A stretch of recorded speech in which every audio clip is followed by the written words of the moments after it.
नमस्कार आप सभी का।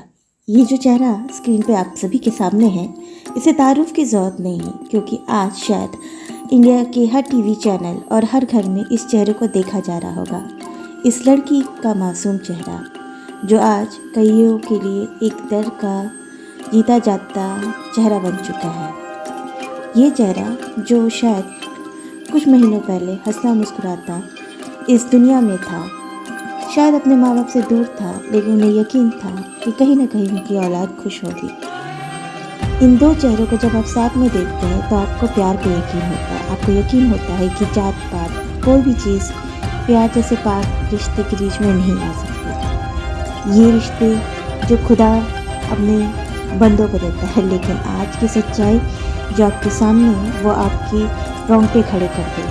आफ्ताब अमीन पूनावाला, जिसने अपनी लिविंग रिलेशन की गर्लफ्रेंड के 35 टुकड़े करके दिल्ली के छतरपुर इलाके के जंगलों में फेंक दिए अलग अलग समय में।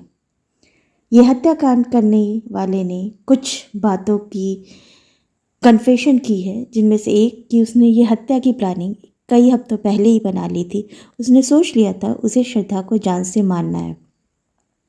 उस दिन की लड़ाई बस एक शुरुआत थी। वो इन्वायरमेंट बनाने का, वो रेज, वो गुस्सा लाने का सोच तो बहुत पहले ही आ चुकी थी, जिसकी प्रेरणा वो डेक्स्टर क्राइम स्टोरी से ले चुका था। वो क्राइम स्टोरी जिसमें जो लीड रहता है वो एक क्राइम कमिट करता है और बॉडी को प्रिजर्व करने के लिए उसके टुकड़े करके फ्रिज में रखता है। इसी को इंस्पिरेशन लेके आफ्ताब अमीन पूनावाला ने 18 मई को श्रद्धा से लड़ाई की, उसका दम घोट के हत्या किया, फिर उसके शरीर के 35 टुकड़े किए। उन टुकड़ों को एक नए फ्रिज को ख़रीदा, उसमें प्रिजर्व किया और हर रात जाके इन 6 महीनों में दिल्ली के छतरपुर इलाके के जंगलों में फेंक आया। ये कहानी शायद ख़त्म हो जाती, क्योंकि श्रद्धा ने जो गलती की थी, यानी इस इंसान के साथ रिश्ता रखने के लिए उसने अपने माँ बाप का घर छोड़ दिया था, उनसे सारे संबंध ख़त्म कर दिए थे। लेकिन कहते हैं ना, इस पूरी दुनिया में माँ बाप जैसा पाक, पवित्र और सच्चा रिश्ता कोई और हो ही नहीं सकता।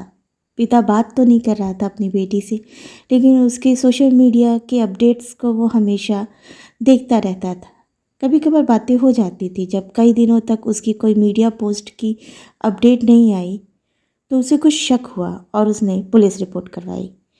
रिपोर्ट करने पे थोड़ी सी छानबीन में आफ्ताब अमीन पूनावाला ने अपना मुंह खोल दिया और उसने बताया कि किस तरीके से श्रद्धा अब उस पर शादी का जोर डालने लगी थी, और इससे तंग आके उसने उसे उस दिन मार दिया।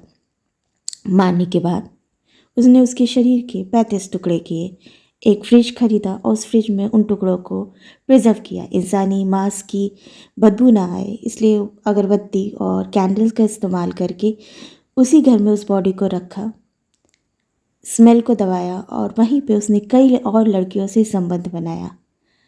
बम्बल से मिले इस युवा कपल ने आज जो एग्ज़ाम्पल सेट किया है, एक ने अपनी जान गंवा के, एक ने जान लेके, वो लोगों की रूह कपकपा दे रही है। पर सोचने वाली बात है कि ये हुआ क्यों। कुछ लोगों का कहना है ये लव जिहाद का एंगल है, कुछ लोगों का कहना है माँ बाप का दिल तोड़ा, कुछ लोगों का कहना है कि भाई इंटरकास्ट शादी थी, लिव इन का गलत डिसीजन था। मेरा कहना है इन सब में से ये कोई भी कारण नहीं है जिसके कारण ये हत्या हुई। ये हत्या सिर्फ इसलिए हुई कि हमारी जो हिंदू की सामाजिक परंपरा है ना, शादी दो लोगों की नहीं, दो समाज की, दो घरों परिवारों की होती है, जहाँ सब साक्षी होते हैं कि इन रिश्तों को हमारा आशीर्वाद है और हमारी सुरक्षा है।